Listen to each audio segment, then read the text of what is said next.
get started with our presentations. At this time, I'd like to welcome Brandon Aronson to the podium to introduce. All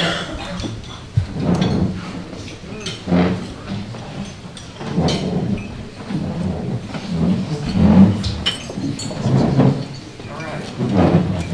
So for those of you who don't know me, I'm Brandon. I played on the Liberty Men's Club team in the early, mid-90s, and then I was one of the assistant coaches for the women's team in the mid-late 90s. So a lot of familiarity with volleyball in the program. I have to tell you that this is a real honor for me. Jonathan and I have been friends for a long time, and I'm going to tell you obviously about what he's done and how he helped the program and all that stuff. But I would be remiss not to tell you about who he is as a man and about his character. So I plan to do that too, and hopefully I'll give you a well-rounded picture of how I feel about this guy and why I think he belongs, where he is. So this is a real treat. About 10 years ago, roughly 10, 11 years ago, my wife and I were coaching volleyball at Brookville High School. And, we were having a good time and a lot of success and all that good stuff. And I kept hearing these rumblings of this guy. Hey, have you seen this Jonathan Willis guy? Play volleyball? No, I've never seen him. And I hear it again, have you seen this Jonathan Willis guy? No, I've never seen him. And then one day I walk into this gym. It was a city league night. There's two courts, and over on the second court, I walk in the doors and I see this guy, and he jumps like he's been shot out of a cannon. It's just unbelievable. And in volleyball terms, it's a compliment to say, man, that guy really got a hold of the ball. And I saw him get a hold of a ball that about killed somebody. And I thought, wow, that guy, So anyway, I got to watch him play, and then, we got to have a conversation afterwards. And, over the next couple of months, we kind of formed a friendship, and it was very, very good. Not long after that, my wife and I, in our coaching, I had a job change and I couldn't coach anymore. And so we were talking about, who can we get to come on board with us? Because, we wanted to win state championships, we wanted to do all that stuff, we wanted to continue to build our program. And my wife said, what about Jonathan? He'd be a really good fit. So we asked and he joined. And from the first day that he stepped in the gym, I remember he had so much intensity, so much passion. I mean, if any of you have ever been near a gym that Jonathan's in, you know Jonathan is there. I mean, he just brings fire and passion like you couldn't believe. And so he spent that season with us, just pouring his heart into our kids and investing. And it was just unbelievable to watch him soak up, the game and the coaching and to see what he was willing to give. So he took that. And then after that season was over, not long after, I heard, hey, Jonathan's with the Liberty men's team, the club team. At the time I was thinking, that guy's crazy. He's already got 2 jobs. What is he doing? I know he loves to play, but what is he doing? And so we would talk pretty frequently. And I would hear about how the team was doing. Now, to give you some history, when I was here in 93, when I started playing, the club team was okay, not great. By 95, 96, it was really non-existent. Right? So as Jonathan had asserted himself into the program then, 05 in that time, he really took on the mantle of responsibility of rebuilding what was not even there. Rebuilding is a very generous way to talk about it. But I would hear and we would talk and I'd hear, hey, they're starting to play some tournaments and hey, they've got people coming out. And I got to watch him in such an incredible way really rebuild that program and lay the foundation for what was then to come. And not long after that, then all of a sudden they're placing in tournaments. And they're not just placing in tournaments, they're placing high in tournaments. And they're placing high in big tournaments. And they're taking on big legitimate teams. And as I'm talking to him, I can hear his energy and excitement. And the program that I had been a part of that really had not gone anywhere, all of a sudden is in prominence, where people are recognizing, hey, that's Liberty University in there. That's their club program in there. And quite frankly, I got to see him build from the ground up something that was really unbelievable. Establish another leader who would come behind him, bring guys in. But if his success in the program was the only thing that we looked at, I would think that would probably be just a little bit of a shallow description. In the conversations that I had with him, I never had a conversation with him that he didn't say, I want so badly to reach that kid. I want so badly to reach my players. I want to get through that. I want to help them understand. He had such a heart to invest in them. Such a heart to see them become more than they were. And with our kids and with the kids that he was coaching here and the kids at Randolph, every conversation, how do I reach this person? And I would hear him want to model Christ in front of me. It's one thing to be a coach who wants to win. And every coach wants to win. Any of you have coached or been on a team, winning is fun and losing is not.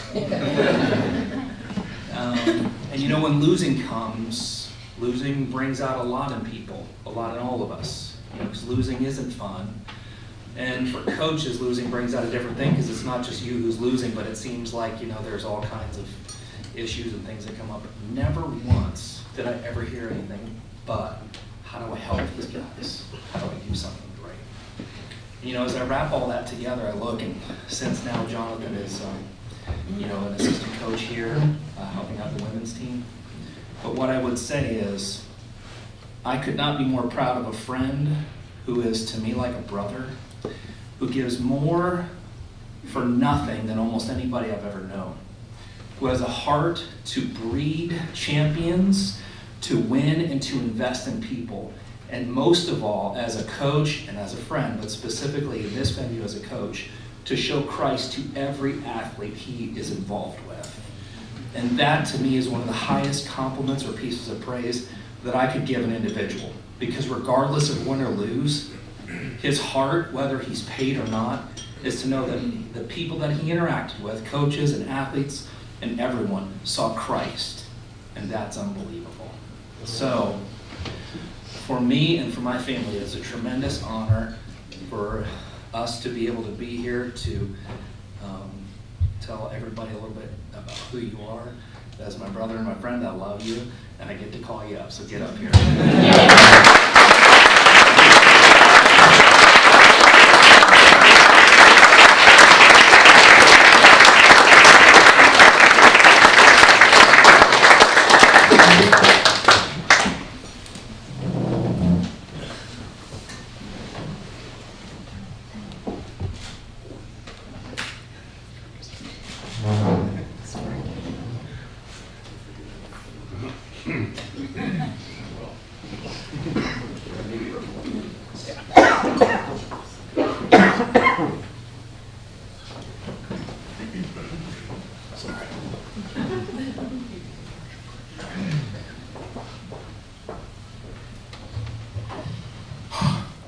How do you follow that? I'm going to let them all down now. Thanks, Brandon. Just kidding. Thank you guys so much for this opportunity. And this is amazing. And to be here and to think back of all my years playing as an athlete, as a coach, I couldn't ask for a better experience. So standing here before you now, I'm very humbled and this is exciting. So. I know I was definitely very surprised and shocked when I got the call from Kirk. Where's Kirk? There it is. I was so confused. I was like, Kirk, what? What do you mean? And especially with these great people that I'm going to be inducted with, it's definitely an honor. And Jerry Jr., your dad, I used to sing in Flight Ministries, and every time he passed me on the stage, he would punch me in the back. And so I had bruises for weeks. And so that's a great memory here. But thank you, Brandon, for that introduction and for mentoring me and investing in me in the way you did. And thank you for being a godly example on and off the court. It's easy to do it off the court, but it's hard to do it on the court when you're losing, like you were saying. But thank you for always being that for me. And Athena, thank you for giving me the chance to coach. My passion and my love started when you guys asked me to coach. And so I would not be standing here if it wasn't for you two giving me a chance to coach. And so thank you. Thank you so much. I love you guys. So I appreciate it. Like I said, I was definitely very shocked and surprised when I got the call from Kirk. And I was shocked because I did it all because I loved the game of volleyball. We didn't play for fame. We didn't because we weren't very popular when we were playing. We're like, we have men's volleyball? Every time I heard that question, it was just like, men's volleyball team? And, it was one of those things that always fired me up. And I think that pushed me into when I had the opportunity to become a coach. I wanted to build a program that people would know about, that people would come in and they would see us play, and like, those guys are on the men's volleyball team. I remember the first time when we did some fundraising T-shirts, and people actually bought them. I was pretty happy about that. I remember the first time I saw a student walking around with a men's volleyball shirt on, I was like, wow, that person's not even on the men's volleyball team, and they're wearing a men's volleyball shirt. It made me so excited, because at least one person knew we had men's volleyball. So, but no, this is very, very exciting, and I guess I want to start with the thank yous, and just for I'm very grateful. Start off with my mom. She's here right now, and she did an amazing job. She did an amazing job with my sister and I, single parent, and she taught me a lot. She taught me the competitive part of me, that's for sure. Well, you taught me a lot, right? There's a competitive part, but watching her life and the way she lived. She used to work at Friendly's restaurant, and I remember at 5 a.m. we would have to go in with her because she couldn't leave us at home by ourselves. So 5 a.m. we'd be at Friendly's restaurant, and she would always start off with her devotions, and I thought that was amazing. And then as she went through the day, she was training the managers there, and she would just train them to not overlook anything, to not give anything less than their best every single time. And my mom, before I ever picked up a ball, a basketball, volleyball, soccer, whatever, before I ever picked anything up, she demonstrated what leadership was. She demonstrated how to compete at a very high level, whether it was in a restaurant, whether it was on a court. She demonstrated that for me. So thank you so much for modeling leadership. Thank you so much for loving me and caring for me, and for sure teaching me not to quit anything. There were many times where I didn't want to keep going, but my mom wouldn't let me quit, so I had to get over it fast. But thank you for that, and just for just being loving and caring. Mom, wouldn't trade you for anyone. Now there have been a lot of people like Brandon and Athena, like my mom, that have been impactful in my life. So many people have invested in me in so many ways. And as a young athlete, my cousins I was a runner of the family, so they would always beat up on me. They would say, if you want to play, you have to earn your right to play. So they would just be elbowing me, and I'm like, come on, you're 6'7", and I'm like 5'2", why are you elbowing me? Because you're short. So, but they would always beat me up and say, okay, if you want to play, no one's going to give you anything. You got to work hard. And I love that. Now that I think back of it now, I liked it when I was a kid. I hated it, but it taught me to compete. It taught me to give everything I had. And when I had the opportunity to come here and play, there were a lot of things. It's funny, as Brandon said, the men's program had kind of dwindled away. And when I came back, when I was here in 2001, man, we were awful. We were awful. And I remember, I was just happy to be playing, and I just wanted to be the best that I could be. And people were like, dude, why don't you calm down a little bit? And I'm like, man, I don't want to. I'm playing volleyball. This is fun. This is great. And I remember one day, I think it was actually Lee Beaumont, a couple of years later, came in the gym and he said, man, if you would raise your arm when you swing, it actually might hit over people. And I just sat there and I just thought about that for a while. I was like, that sounds fun. I should try that. And it helped. So thank you for that. But no, it helped me, and it helped me become a better player. So even someone like Lee just coming in one time, just throwing that one comment out, it helped change my game. It helped change me. It helped me understand that, okay, so this little thing can fix this, and this little thing can fix this. And it started that coaching mindset. And I was able to be successful as a player here because of just little things like that. And so obviously when I had the opportunity to take over the program, I wanted to be that for our athletes.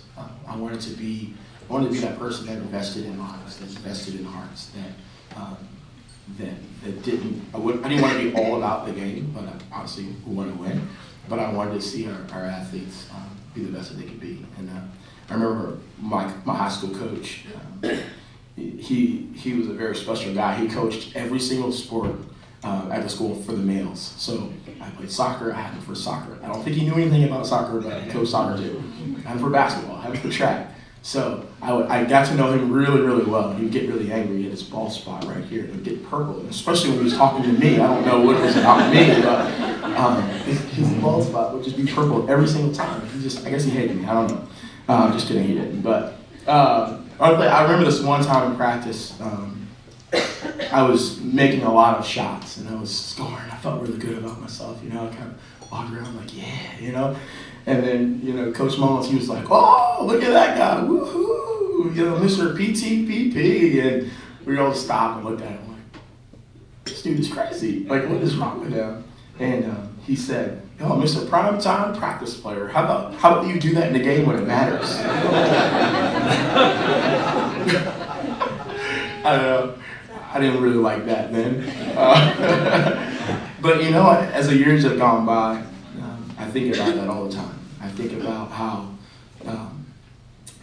practice, obviously, you want to be the best you can be. You want to train. You want to take every single rep as it's the most important rep because it's going to help you become the athlete that you should be. But there comes a moment in those games where you have to take those things you've learned and you have to put them in effect. And Coach Mullins that day, I don't know if he did it on purpose. I think he was just trying to be sarcastic. But he instilled in me, again, that competitive drive. All right, come on. You can make this shot. Don't stop. Don't stop. Work harder. Work harder. Work harder. And as I got the opportunity to coach here, I would coach our guys like that. And sometimes it would irritate them, and that's okay because they got better. But at the same time, again, so many people in so many ways invested in me, and I'm grateful. And Brandon, as you mentioned, people were talking about me. When I first got here, people were talking about you. They were like, hey, you know that Brandon guy? No, I've never met him. He played back in the day. I'm like, I'm just kidding. But no, everyone would talk about Brandon, and they'd talk about how great he was and how great of a leader he was. And I wanted to meet Brandon. And you talk about leaving a legacy. What you did for the program, even though you aren't in it anymore, you showed me, in hearing about you and what you did for the program, it showed me that I needed to work just as hard as you. And yeah, we weren't good and all those things, but I wanted to be like this Brandon guy. So then I had the opportunity to finally meet you. I thought it was really cool that we developed a friendship, a relationship, and we're really close. We're brothers. He just forgot to get his tan. And no, I just hope that I can leave a legacy like you left when I first got here. So a little bit about our program. When I took over, we had 8 balls. 2 of them were flat all the time, so we had to pump them up every practice. Okay, it was awful. And so the first thing I did was we went to Coach Phillips, who was a women's coach at the time, and we said, Coach, can we have a few balls? I mean, you guys have 100. Can you spare a few? So she gave us a few balls. Some of them were all beat up, and but we didn't care. We had more than 8, so we could actually run a drill. And so we got some balls, and the next thing, again, when I played, we would fit like too many people in a car. I won't say how many because I'm gonna get in trouble. And we would spend like 10 of us would be in a hotel room, and that was not fun either. And to where the club sports was to where it is now, it's amazing. Kirk, you guys have done an amazing job. And so for me to see it from spending $20 every single time we played a tournament, now giving $5 more for gas for the one guy who drove, it's amazing to see how it's progressed. And your staff, Tatiana John's in here somewhere. I worked with you guys pretty heavily when I worked here, and I'm thankful for you guys too, because your investment into me and into our program, you helped change and help build our programs. It wasn't anything that I did on my own. It was people investing with me, and that's why we are where we are. So thank you guys for all that you've done. I really appreciate you, especially you too, Kurt. So I know I'm supposed to wrap up here in a second, but if I could leave anything with, I know there's no men's club sports in here right now, but the one thing that I would leave with them is to not forget where you started from. And, again, from 1993 and hearing about those guys, and meeting some of those guys, which was pretty cool, to 2001, having no balls, no place to practice, no, lights are off and we're just trying to not get hit, but we still want to practice. Those days instilled in us, and really for me, set a passion, a fire within me to never quit. It doesn't matter if we don't have a place to practice, let's practice. It doesn't matter if you have the same opportunities as those people. Don't stop trying to be the best that you can be, and always fight to be the best. As Dr. Fall always says, we're Christian school, we should be better. So we'll be champions for Christ. So thank you guys again for this opportunity. Kurt, thank you so much. Thank you so much for investing in the club sports and believing in crazy people like us as we go out and let our light shine to the other universities. Thank you.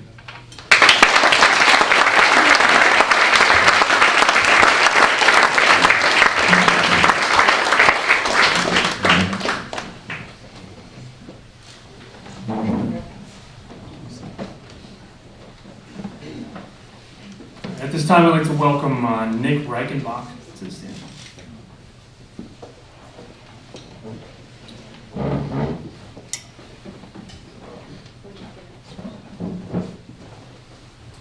Thanks, Mike.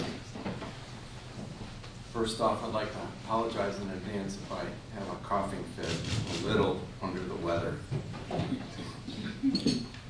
I'd first like to thank the committee.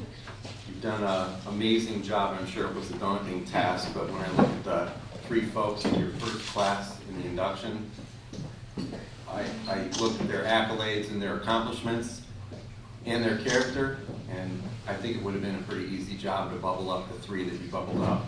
So I'm in a unique spot in that, Jonathan, you don't know this, but each of the three here have pierced my sphere of influence. So Jonathan, when I graduated from high school, I'm not going to say when, a long time ago, I had a friend, Scott. Scott had no idea what Liberty was, never heard of it. Frankly, I hadn't either. My sister got a good deal, so I came with her. But I tried to explain to Scott what Liberty was, and he didn't really know, and then I said Jerry Falwell, and he immediately knew what Liberty was about. Well, in September, Liberty went to play Brown University at Brown, and not only did Liberty beat Brown University on their court, but they won their invitational. Scott Blanchard is coach at Brown.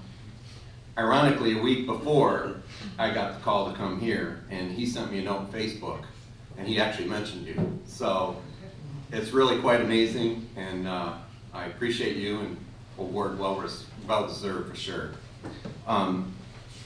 Next, Jerry, I love what you've done with the place.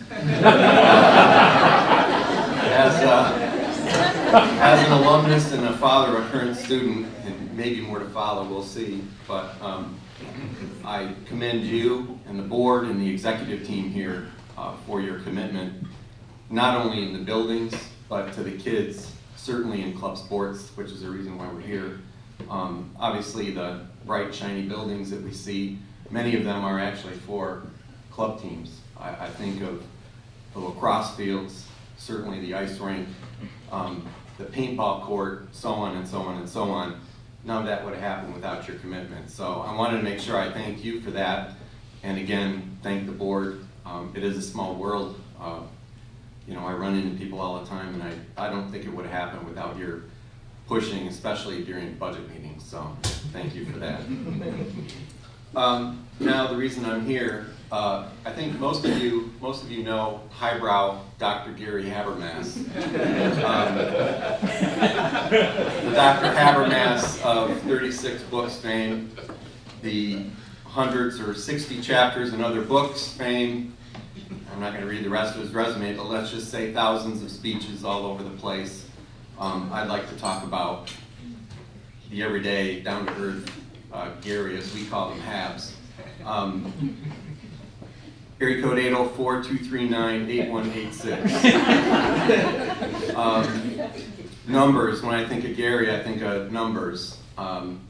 First and foremost, when we're talking about hockey, long before there was a computer, certainly we had our own stats machine. Long before Billy Bean even started being a general manager of Moneyball fame at the Oakland A's, we had Habermetrics. How many of you in this room had ever talked to Gary about hockey in the old days and him not start mentioning numbers?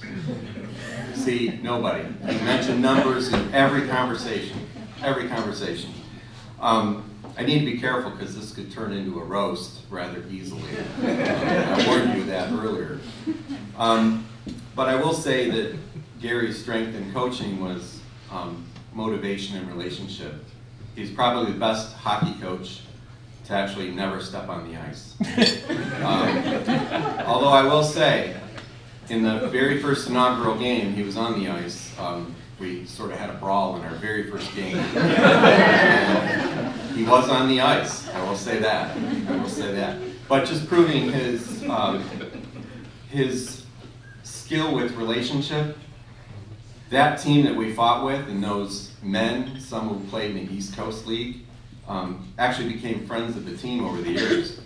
And that's the irony of the whole situation. And that tells you a lot about his coaching style, motivating relationships.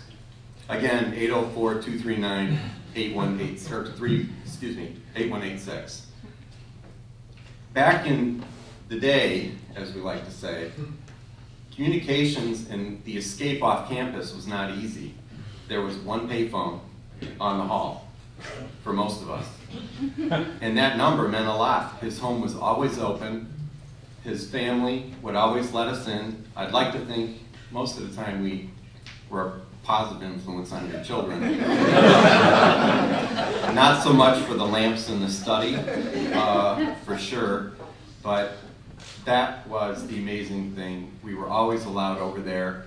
I could tell stories all night long, but I will say a couple stories. I have vivid memories of somebody asking me for my car keys one day. We were at your house.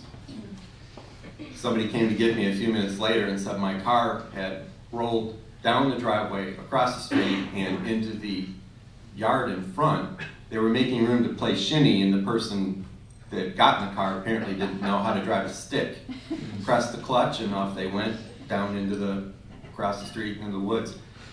That's one memory I have. But again, it just shows you that we could spend all day at his house. And then again, for those of you that are younger, back when ESPN was actually a 24-hour sports network, just in its infancy, Gary had it, pre-internet days. He actually had it, and we would go over there, and he actually tested the 24-hour rule. He'd be up all night watching Australian rules football while he was writing his next book.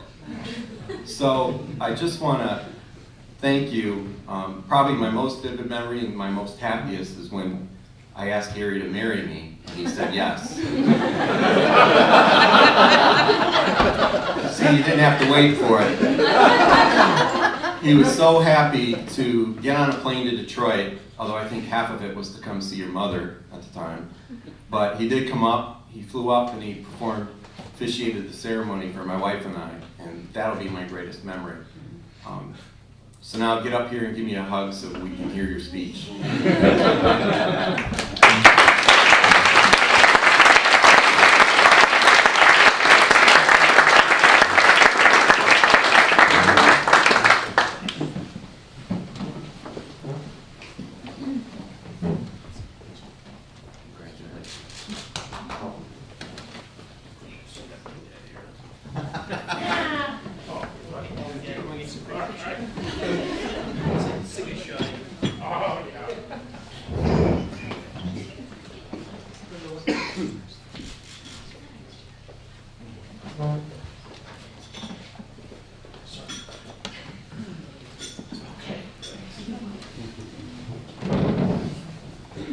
And Nick warned me earlier. He said, you better be careful because I could turn this into a roast. I said, yeah, but I speak after you. A lot of things I could talk about. That first game was a winner.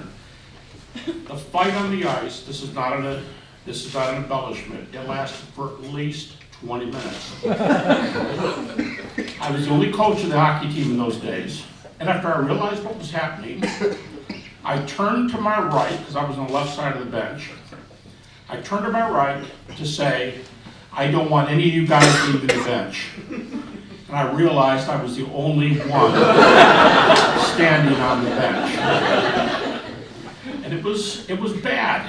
If your dad knew some of the things that happened that game, some of the Liberty fans jumped up on the 10-foot high top of plexiglass, pulled themselves up, screaming at the other players, and said, "You let my buddy go." And they skated over to the boards and were swinging their sticks at the Liberty players' faces. And I thought to myself, someone is going to the hospital. And then I looked up, and Nick's reference to me being on the ice, I looked up, and Nick actually started the fight. He did. He took the captain from the other team, who was a fighter for the pro team. You know, in hockey, there's players and goons. He was a goon.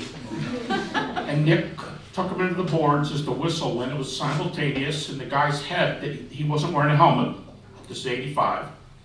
His head hit the boards and his head blew open. And we saw he was bleeding. I mean, it's a normal thing for him. He bled all the time when you're fighting. But he just went crazy. And I looked over, and he had someone down behind the net, and he was pounding the guy.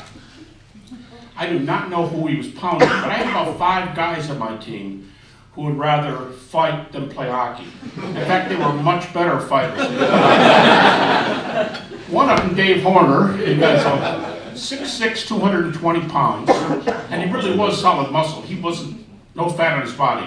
And I thought, by the way, he had a line he liked to use in games. If you want to dance with somebody, why don't you come over here and dance with me?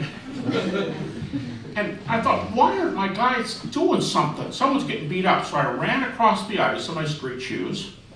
And then when I got there, I found out that none of my guys were involved. He had the referee down on the ground. And he was pounding me. And after the game, the referee said to me, "I don't know why Bobby did that. He and I are drinking buddies." Well, you weren't for those few minutes. So that's how we won the game, by the way. That's all that counts. 7-4. That's the stats, yeah. That started Liberty's legacy. But by the way, after that fight, we never lacked for fans. We were the third, at that time, we were the third best attended sport on campus behind football and men's basketball. And students had to drive about an hour and 15 minutes each way. They got passes to stay out a lot longer than the normal curfew. It just became a nice time to go to the rink. At that time, the rink's not even around. It wasn't even the Civic Center in those days. It was a little rink that was destroyed later by a accumulation of snowstorms, and the snow built up on the roof and the building collapsed. But it was Lancerlot Arena, and we played there, and then later we had to move to the ice rink. But at Civic Center. But I'm telling you, I did it for 9 years, and like Nick said, the guys would come over to my house. We have a lot of fun. It was Aussie rules football, and what's that silly? We had a bunch of Aussie students. The boat races every few years. America's Cup. I never saw this thing in my life. I'm always like the guys in my living room, and it came on at 4 o'clock in the morning. No kidding. It came on at 4 o'clock in the morning. We're gonna race. Okay. Let's watch the boats. So the guys would welcome over all the time. My wife became kind of the team mom. You may have read the article online. She died a year after I gave up coaching, and I quit coaching in '94, and she passed away in '95. But we had great times together, and I did it, as people before me have said. I did it not because of, obviously, to stand in front of the fans or to get a paycheck, because I never did. or anything else. It was to be with the guys. It was my love of hockey and football, the two best sports in the world, the only two that would compete with each other in my mind. And as time went on and time, one guy would replace another one and the team would just, move for 9 years and we were a huge hit from the get-go. The first 2 seasons we played 40 games, 39, and besides a few ties, I have to stop here and count. We were 32-5 the first 2 seasons, and that included 5 games against ranked opponents. The only game we lost was a team from Division I club. We were Division II. That was Westchester, outside of Philadelphia. And they came to our place the next year, and we killed them. And that put Liberty on the map when we beat a ranked Division I team the next year. And ever since then, we were ranked the rest of the time. We got as high as number 2 in the nation. Went to nationals 3 years in a row. Just unbelievable. Because only Illinois was the only other team in the country that won all 3 years. And the strange thing was we never played them in nationals, never played Illinois. But we were the only 2 teams that made it. So it was a great run. But let me tell you, in retrospect, what was by far my fondest memory. By the way, your dad came to several games, and one night we were playing Tech, just like we were getting ready to play Tech last night.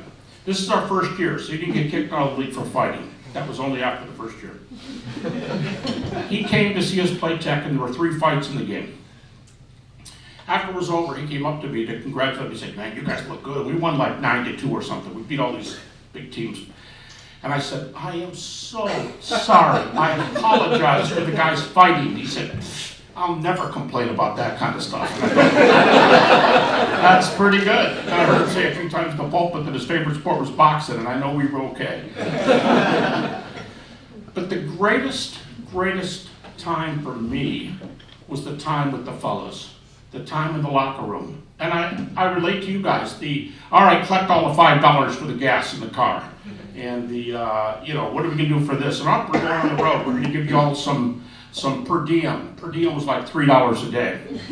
And just times like that, but we were all together. We're all on the bus, we're doing, we're playing hard. So first time I ever heard the Res Band was in there. I thought, man, live, who can hear these guys' words? It was over the loudspeakers on the Liberty bus going up north somewhere. But the number one thing for me was the investment in the guys and their investment in my family and in those lives. And I did not realize it for probably the first 5 years of the 9 years I was coaching. I did not realize it, that in a way, it dawned on me, coaching, and especially at a Christian school with Christian guys, not all my guys were Christians. The last year, one of my centers, a junior A guy from Alberta, was a Buddhist. They say I'm just saying. Anyway, pardon?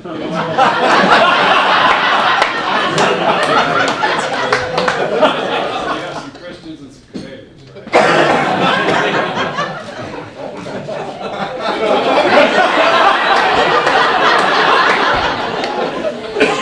Jeff is one of those many Canadians who came down from Edmonton to get a wife. So they used to hate me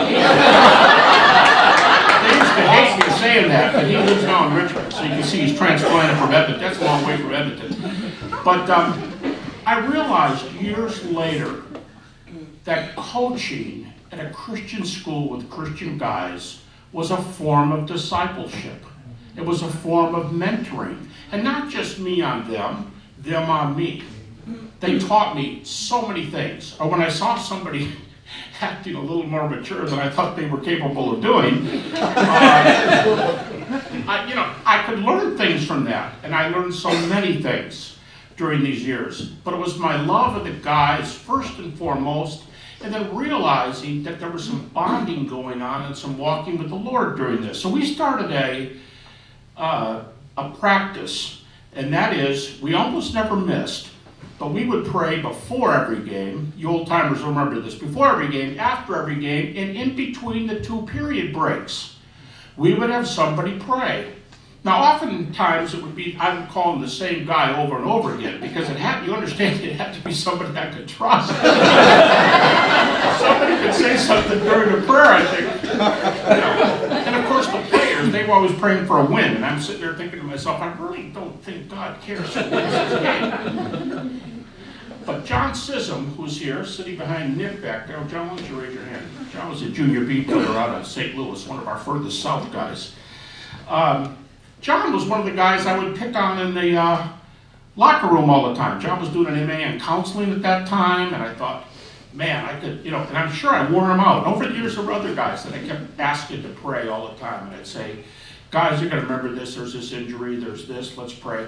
So we'd end up having at least 4 prayers. Sometimes we'd have 3 guys in the locker room. I'm sure some of the guys want to just sit there and be left alone. But I'd say, okay, who's the 3? Okay, that's 1. 2? All right, John, you close. And we did that over and over. And when I was done coaching, I got a letter from a guy in the team. He's not here tonight. A lot of the old timers have come, and that's the neatest thing about this meeting, was seeing these guys I have not seen for 15, 20 years. But one of the guys that all these guys would know, he was one of the best players in the team. And he wrote me a letter, handwritten, years later, and he said, thank you for coaching the team. I looked up to you and paid attention when you didn't know I was paying attention to you. And if it weren't for your coaching, I probably would have been on drugs and my life would be a wreck today. Thanks for your input. And I thought, oh my gosh, I haven't even thought about this before. I haven't thought about the role that you can play in somebody else's life, in praying in a locker room, and seeing people grow, and hearing years later, one of the first questions I'd ask you guys, how you doing with the Lord? You know, so for me, the coaching was worth the time over and over again for relationships. I gotta admit, that was the number one reason I did it. For relationships, of course, my kids and my wife were in love with every player in the team. If I tried to quit, there would have been a mutiny at home. But then I realized, like I said along the way, that there was a lot of spiritual strength to be gained from a bunch of guys together, hockey and so on. One of the guys here, I won't tell you who it is, but it's Drew. Back there. Drew had the only fight we ever had in 9 years in practice with another Liberty guy. The guy is a cop today. Oh, sorry, they updated me. He's a member of the FBI. Drew fought the FBI guy in practice. Only time we had a fight.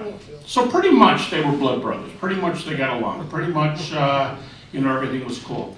But I'll tell you what, for 9 years, bottom line, I'm glad if I was any kind of an influence on the guys, but the big thing for me was togetherness.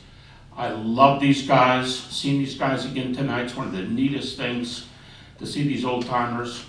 And so the Lord's repaid me many times over just to see these guys once again and to remember the time that was ours. People ask me, do you go out to a lot of the games anymore? And I'll say, I go to a few. Kirk says, come on, you got to come out to a few more. It's hard. It's hard for me to come out to games and remember the times that I had with the guys back in the old days. It's just a neat camaraderie. But I'm glad the Lord was in the relationship. I'm glad for the prayers. I'm glad for the memories. I'm glad for the times we shared together. Thank you so much. I couldn't believe that I was nominated for this. I'm just telling you. I'd said, there's no way. There's no way anybody except maybe Kirk and Jeff are the only guys that remember these stories, because they deal with some of the same guys today. And they know how hockey players are. But nobody else, who remembers this story? And so even the fact that I'm up here is just amazing. But I appreciate so much the opportunity. It's already been a fantastic evening.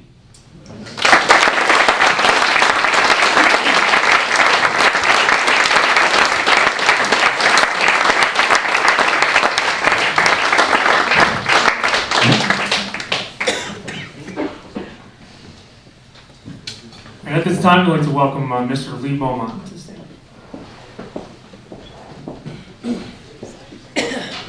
Well, it's been great hearing all these stories from everyone. It really validates what we've been doing for the last 8 years that I've been involved in club sports, and that's investing in our students and creating opportunities for them.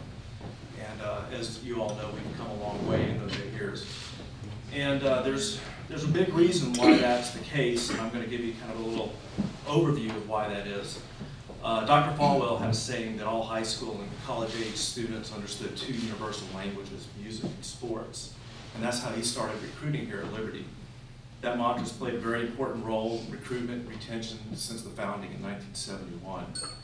But when Jerry Jr. took over in 2007, he really wanted to keep expanding that, and with the establishment of the top quality club sports department, because we wanted to attract and retain non-scholarship students in niches that we didn't have, such as hockey players with ability to the ice rink.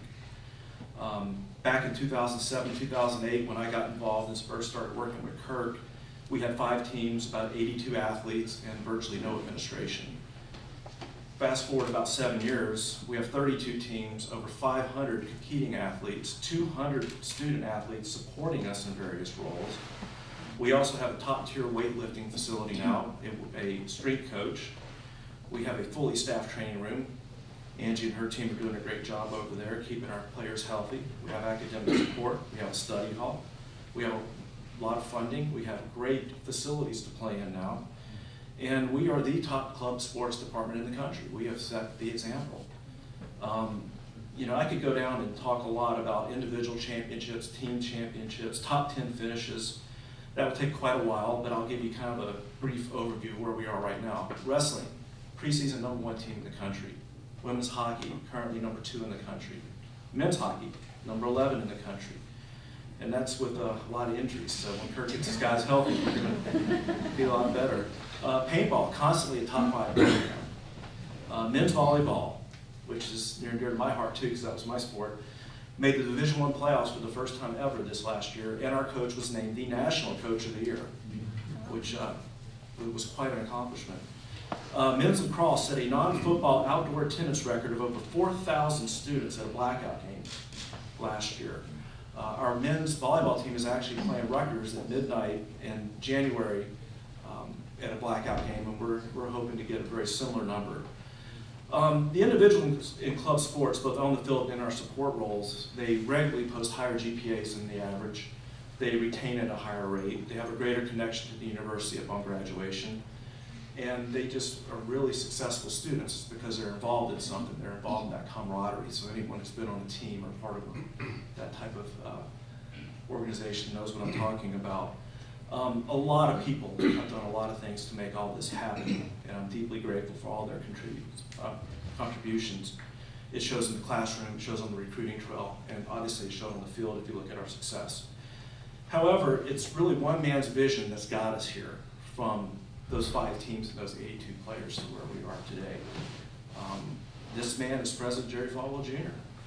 It's his vision to create an unmatched club sports department. It's modeled after the top NCAA Division III programs.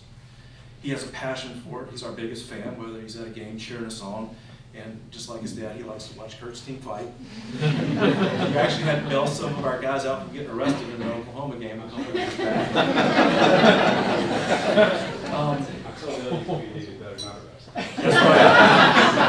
That's a true story, no kidding. But he's backed up that passion with tangible support, allowing for our fast rise to national prominence. And it's in funding, it's in these buildings that you see, and it's in our administrative support, and being allowed to run with the ball, so to speak, and build this thing. So it's a great honor for me to introduce, as part of the inaugural class, our president, Jerry Falwell Jr.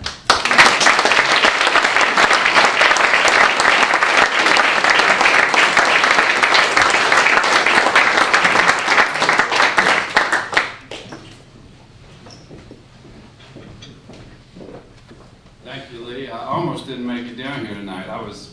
Becky was running a little bit late. I was over at the office, and I called her. I said, what time are you going to get here? And she said, it's going to be a little while. I said, well, I'm out of gas. You got to pick me up. And so she said, well, let's go get some gas since I'm running late. So I drove down the highway here, went around the highway ramp, got down in front of Golden Corral, and my car ran out of gas. So I jumped out of my suit, my overcoat, and I started pushing the car down the road, holding the wheel, pushing on Ward's Road. It was terrible traffic. And I got it pretty level in front of Golden Corral. was, so I got it rolling down towards Sheets. And I made the turn into Sheets, but then it started going uphill again. So I got out, tried to push it, couldn't push it then. So I looked behind me, and there's a Liberty student, a girl in a little Volvo. And I went back, I said, would you mind pushing me? And she said, really? I said, yes. She said, so I'll take the hitch off the back of the car, so it won't mess your car up. So I took the hitch off. And by that time, some other Liberty student had run over from Sheets offering to help, but I don't think he could have pushed it either. He was a big guy. But so she started pushing me. You could hear that little Volvo just winding up. She pushed me on up the hill and ran, and I rolled on into the gas station and filled up, and I made it. So anyhow, somebody was trying to keep me away from you. But Lee, it's a great honor, but it's just you guys, Kirk, Lee, Paul Bloomfield. Over the years, I was just the general counsel. I was just kind of the kid that took care of the legal and business problems, but I always wanted to see something like this happen at Liberty, because back in the 80s, there was something called Liberty Expeditions. There was a professor named Robin Carroll who operated over at Camp Hideaway, had all kinds of outdoor activities, took kids up to West Virginia whitewater rafting, took them rock climbing, and it was a really popular program.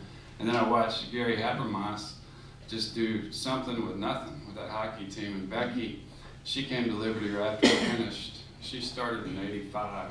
She was one of those ones that drove up to Roanoke to watch. I didn't let her stay in college very long. But during the 1 year and a half or so that she was here, so tell about your speech. When she was here, she had to give a speech about what her career was going to be, so she came into speech class barefoot with a pillow under her.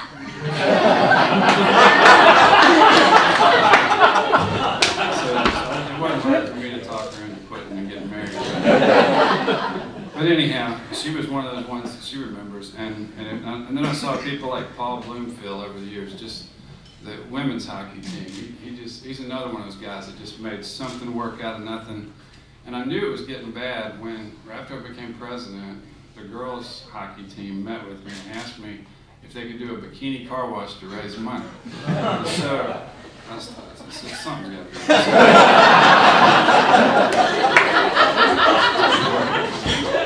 done. So Lee and I started talking, and it just made so much sense for Liberty, because we're a school that we don't have Greek life, we don't have beer parties, we don't have co-ed dorms.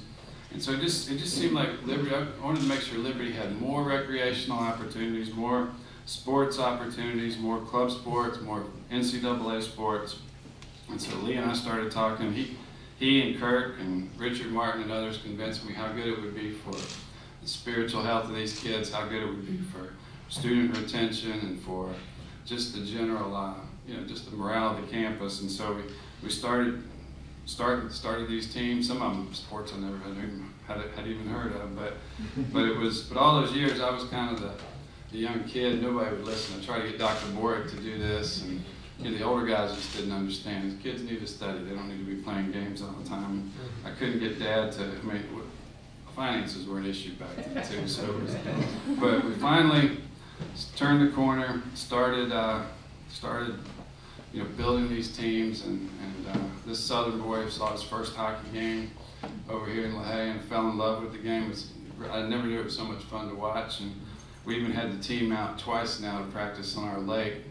And Mike and all his buddies got out there on the lake, and in the South, you don't do that unless you're crazy. But so they got me out there and they said, "Here, just take a picture, Jerry." So I go out and stand next to them, 25 guys. They probably weigh as much as a Suburban standing there. I'm standing with them, you can hear it cracking. And they're like, "Oh, it's nothing, it's just pressure changes." That's what they say. And so I got my picture and I got out of there. But it was so much fun. And then, the other thing that's unique about Liberty, I'm finding out, is we've got fans everywhere. When I was at the JMU game last week, we were up in the box. There was a sea of purple in front of us, all the JMU fans. So when we started winning, I started beating on the glass just to aggravate them. They turn around and, well, I can't say. Show you what they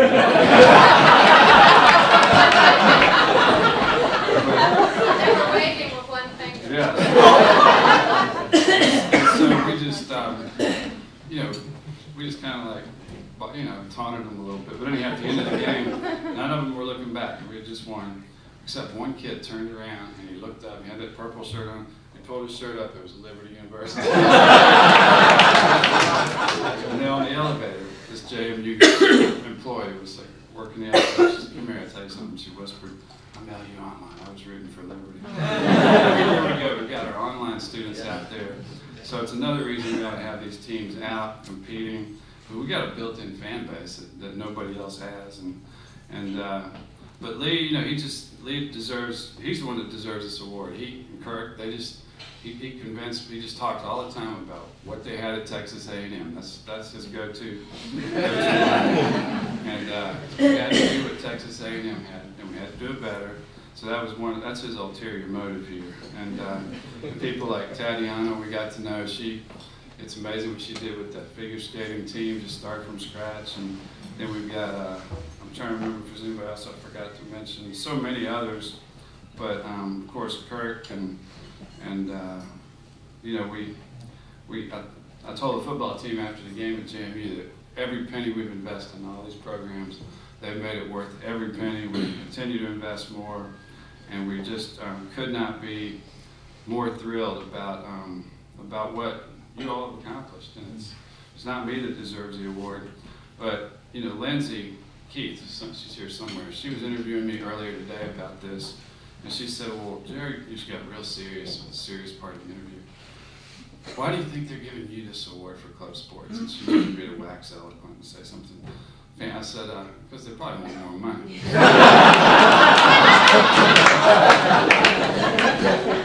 So, I'm sure that's the case, but I don't mind.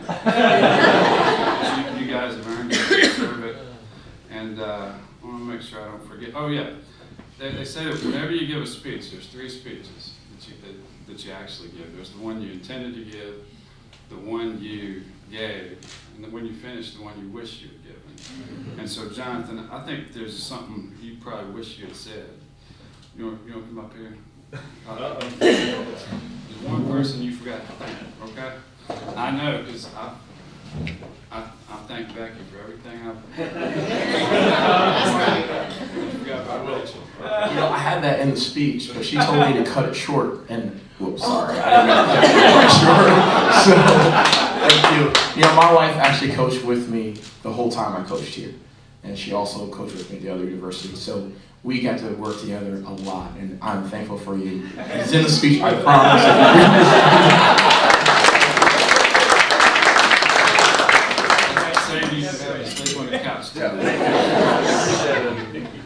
I think that's it, guys. I just couldn't be more proud of what we've accomplished. It's achieved all our goals of helping with retention and with just the morale of our students and the spiritual. You never know how many kids' lives are being changed and how many kids wouldn't have stayed here if they hadn't gotten involved in some kind of club sport. And we just continue to keep on doing it, and we thank all of you for making it possible. So, thank you.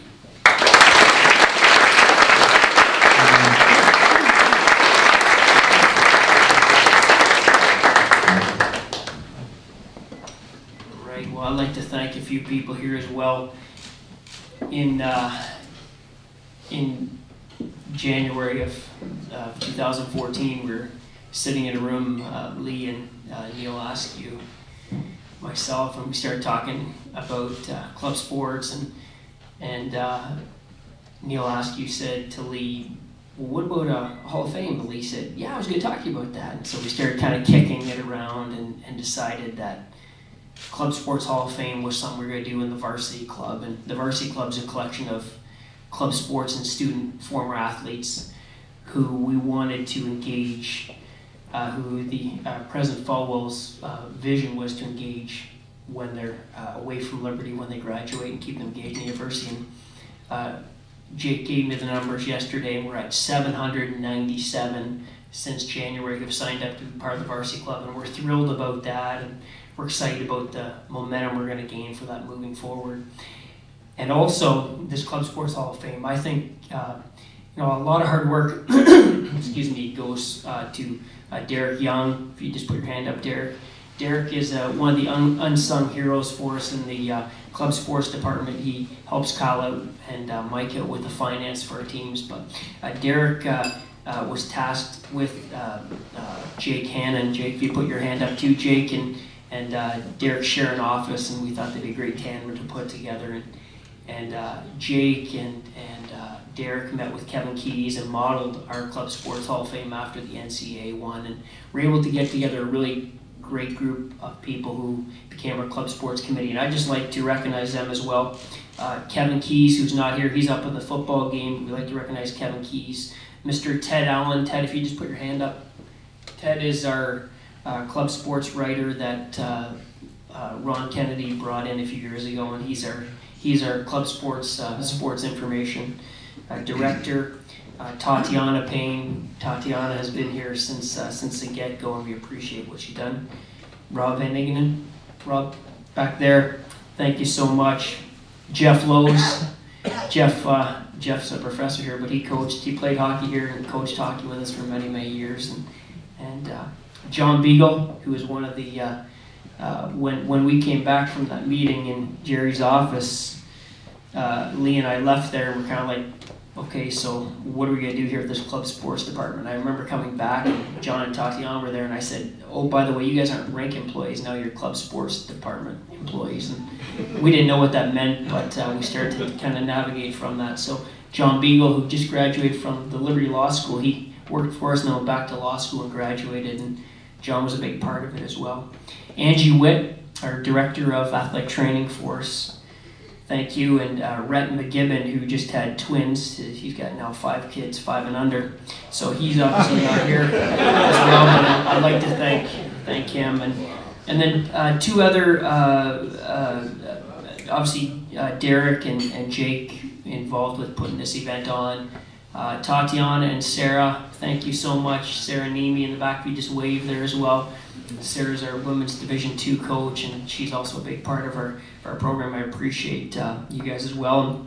And I'm just going to say something about Lee. Lee probably doesn't want me to say this, but I'm going to anyway. Lee is a huge advocate for us, and he's someone who I always joke with people when they say that their offices need to be in a group together. I always say, look, I'm a long way away from Lee, and I email and call him about 20 times a day about new ideas that we want. And Lee always hears the ideas, and he always wants to try and make club sports department better. So definitely thanks, Lee, for all you've done as well. And that's it. What I'd like to do is I'd like to close in a word of prayer. I'd like to thank everyone for coming tonight, and let's just close in a word of prayer. Lord, we just thank you for, Lord, this night. We thank you for these 3 inductees into our Club Sports Hall of Fame. Lord, we just pray for your blessing on each one of them. Lord, we just pray for all of our club sports student athletes, our coaches. Lord, I just pray that you will continue to work in these teams. Lord, allow us to continue to build here at Liberty something that, Lord, other places would say, wow, there's something special there, not because of what they have, but because of what they're doing in the lives of their student athletes and coaches. And Lord, we just thank you and praise you for all you do for us. In your name we pray, amen. You're dismissed.